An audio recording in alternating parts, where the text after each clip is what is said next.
बिस्मिल्लाहिर्रहमानिर्रहीम। इजिप्शियन आलू और बैगन को ये बाज़ंजान बोलते हैं।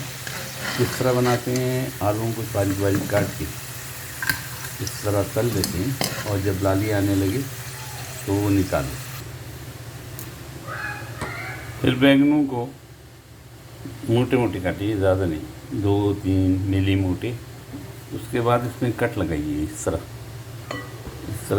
कट लगाइए गहरे गहरे, और इसमें डालिए नमक,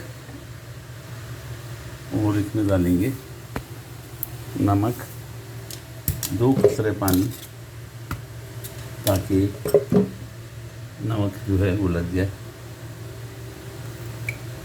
2 कतरे पानी। ये इजिप्शियन टाइप के बैगन आलू बनाऊंगा और उसको फिर अपना रंग दे दूंगा, एशियन रंग। और इनको फ्राई कर देंगे, फ्राई करने हम डाल देंगे।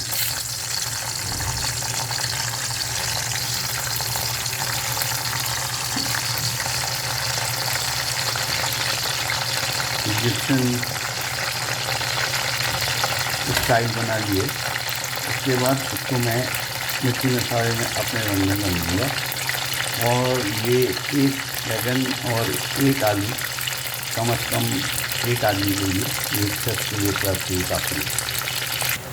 बैगनों को लाली आने तक तलेंगे और अब हो गए ये, इनको निकाल देंगे। मीडियम आंच पे तलेंगे, तेल निकाल देंगे और इनको निकाल देंगे। हम अपने रंग में इसको रंग देंगे। रंगने के लिए हम क्या करेंगे, हरी चटनी, लहसुन और अदरक की चटनी साथ में रखेंगे, ताकि इसके ऊपर लगा के खाया जाए या ऊपर डाल के खाया जाए, रोटी से लगा के खाया जाए। और सैलेड रखेंगे। ये मैंने कुछ खीरे काट के रख दिए। लेमन डालेंगे, लेमन डालने के लिए लेमन का टुकड़ा रख दिया। और हरी मिर्चें मोटी फीकी वाली, ज़्यादा तेज़ नहीं, वो डालेंगे।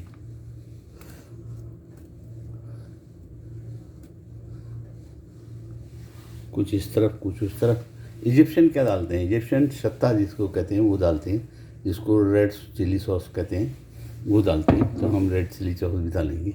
मैं भी प्लेट अपने के सामने करता हूँ, असल में टेबल पे जगह नहीं, फुल हो रहा है, इसलिए मैं ये रेड चिली सॉस।